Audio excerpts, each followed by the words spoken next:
মানে আমিও কার জন্যই লড়ছি, নিজের সিন্ধুর জন্যই লড়াইটা করছি আমি। তো প্লিজ আমি এটাই রিকোয়েস্ট করব, একটু এই ম্যাটারটাও আপনারা একটু সিরিয়াস ভাবে নিন, তাহলে আমার মনে হয় না আর বেশি দিন লাগবে ওনাকে মানে ছাড়ানো।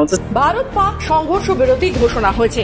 এরপর গতকালই পাকিস্তানের হাতে বন্দী থাকা পূর্ণম শাওকে ছাড়ানোর জোরালো দাবি তুলেছিলেন শ্রীরামপুরের সাংসদ কল্যাণ বন্দ্যোপাধ্যায়। রবিবার রাতেই তিনি এই নিয়ে প্রধানমন্ত্রীর অফিসের সঙ্গে যোগাযোগ করেন। কথা হয় অফিসের এক আধিকারিকের সঙ্গে। কল্যাণের দাবি, ওই আধিকারিক বিষয়টি প্রধানমন্ত্রীকে জানাবেন বলে জানিয়েছিলেন।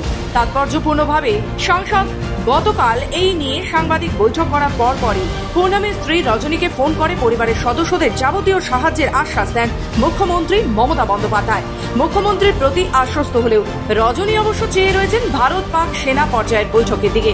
তিনি বলেন, অবশ্যই যুদ্ধবিরতি নিয়ে আলোচনা হোক, কিন্তু তার সঙ্গে পূর্ণমকে ছাড়ানোর বিষয়েও আলোচনা হোক। গত 22 তারিখ কাশ্মীরের বৈশরণ উপত্যকায় জঙ্গি হামলার পরের দিনই পাক সীমানায় ঢুকে পড়ায় বন্দী হন রিশরার যুবক পূর্ণম। তারপর থেকে উদ্বেগ শুরু হয় পূর্ণমের পরিবারে। তাদের বাড়িতে আসেন বিএসএফ এর আধিকারিকেরাও।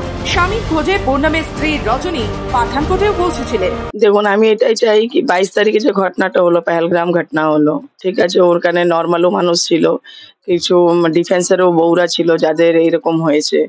তো উনি 15 দিনের মধ্যে মোদিজি সব কমপ্লিট করে দেখালেন, ইউজ করে দেখালেন কি আমাদের যদি দেশের কোনো সিন্ধুর আপনারা সরান তাহলেও কি এটা মানে রেজাল্ট হবে। তো আমিও চাইছি অ্যাজ এ ভাই, আমিও তো একটা ফৌজির ওয়াইফ, ঠিক আছে, তো আমিও চাইছি উনি আমার উপরে একটু অ্যাকশন, মানে আমার হাজবেন্ড নিয়ে একটু অ্যাকশন নেন, কি করবেন না করবেন। আমিও তো মানে আমিও কার জন্যই লড়ছি, নিজের সিন্ধুর জন্যই লড়াইটা করছি আমি। তো প্লিজ আমি এটাই রিকোয়েস্ট করব, একটু এই ম্যাটারটাও আপনারা একটু সিরিয়াস ভাবে নিন, তাহলে আমার মনে হয় না আর বেশি দিন লাগবে ওনাকে মানে ছাড়ানো। তো সেই জন্য বলছি, দেখুন আপনারা যদি তত তাড়াতাড়ি করবেন ভালো, কেন ঘরের কন্ডিশনও আমাদের ঠিক নেই। আর উনিও 20 দিন থেকে ওইখানে ফেসে আছে, মেন্টালি হ্যারাসমেন্ট ওনারও হচ্ছে।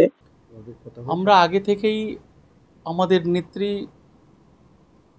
আমাদের মুখ্যমন্ত্রী, এই দেশের সর্বশ্রেষ্ঠ মুখ্যমন্ত্রী মাননীয়া মমতা বন্দ্যোপাধ্যায়ের নির্দেশ মেনে, আমাদের সাংসদ কল্যাণ বন্দ্যোপাধ্যায়ের নির্দেশ মেনে আমরা পুনম শাও ওনার পরিবারের পাশে আমরা আছি। এবং সব রকমেরই একজন পরিবারের সদস্য হিসাবে যা দায়িত্ব কর্তব্য, সেই কর্তব্য কিন্তু আমরা তার পাশে আছি। আমরা যাতে ওনার অসুবিধে না হয়, সব সময় আমরা ওনাদের দুঃখে সুখে আমরা পাশে আছি। এবং তাড়াতাড়ি